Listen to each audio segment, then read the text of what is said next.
प्रभु यीशु आपको प्यार करते हैं। आज का जो वचन है मैं आपके लिए पढ़ूंगा। अगर आप दानियेल की पुस्तक पढ़ोगे 9:9 पढ़ोगे तो वचन कहता है, परंतु यद्यपि हम अपने परमेश्वर से फिर गए तो भी तू दया सागर और क्षमा की खान है। प्रभु की स्तुति हो। यह वचन कह रहा है कि परमेश्वर दया सागर और क्षमा की खान है। यह दानियेल आत्मा में होकर परमेश्वर के स्वभाव को बता रहा है कि परमेश्वर कैसे स्वभाव को रखते हैं, कि वो दया से भरे हुए हैं सागर के जैसा और खान की जैसा वो माफ़ करने वाले हैं। प्रभु यीशु मसीह ने परमेश्वर के प्रेम को, उनकी क्षमा करने के उनके हृदय को इस प्रकार से एक दृष्टांत में हम लोगों को समझाया कि भाई एक पुत्र था जो उड़ाऊ था। हम पढ़ते हैं कि वो पुत्र पिता के पास आकर बोलता है, पिता मेरे हिस्से की जो संपत्ति है तू मुझे दे दे।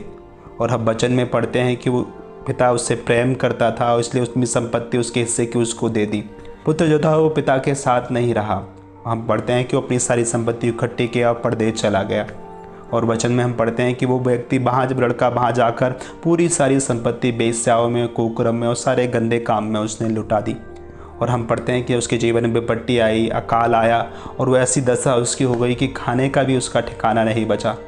ऐसे केस में उसने क्या किया, अपने पिता को स्मरण किया कि मेरे पिता के घर में बहुत अधिक खाना है, इतना खाना है कि नौकरों से भी बच जाता है। और वो उसने ठान लिया कि मैं अपने पिता के पास जाऊंगा, उससे माफ़ी मांगूंगा और कहूँगा, हे पिता मैंने तेरे विरोध में और स्वर्ग के परमेश्वर के विरोध में मैंने पाप किया है।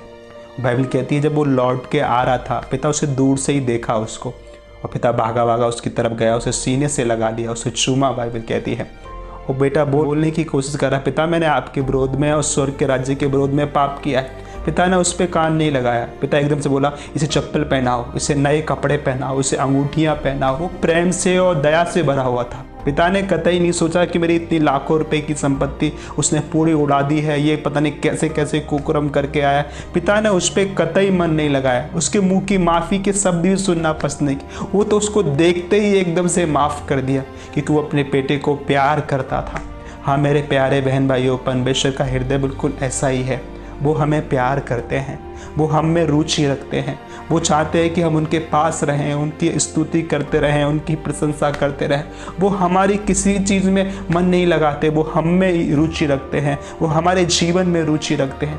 तो मेरे प्यारे बहन भाइयों, कहीं भी आपके हृदय में गिल्ट आ गया है कि आपसे गलती हो गई है, आपसे पाप हो गया है, आप परमेश्वर के राज्य को छोड़ कर चले गए, क्या परमेश्वर मुझे दोबारा स्वीकारेंगे, क्या मुझे वो प्रेम करेंगे? हाँ मेरे प्यारे बहन भाई, यीशु आपको प्यार करते हैं। वो आपको चूमेंगे उस पिता के जैसा जिसने अपने उड़ाए पुत्र को चूमा। वैसे ही वो आपकी राह देख रहे हैं। वो पिता अपने बेटे की राह देखता था, दूर से ही उसको आते हुए उसने देखा।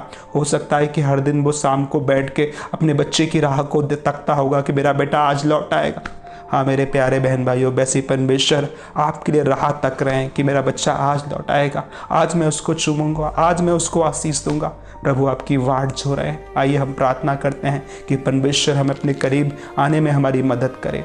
मैं पिता प्रार्थना करता हूँ, कोई भी भाई बहन तेरी राह से भटक गया है, तेरे पास आने में उसको प्रभु परमेश्वर शर्म लग रही है, उसकी मदद कर, अपने प्यार से उसे खींच ला प्रभु और उसे आशीष दे, उसे शांति दे, उसे चूम प्रभु, उस उड़ाए पुत्र के जैसा मैं प्रार्थना करता हूँ प्रभु। आपको सारा सम्मान आदर देते हैं पिता, यीशु के नाम में मांगते हैं प्रभु, आमीन।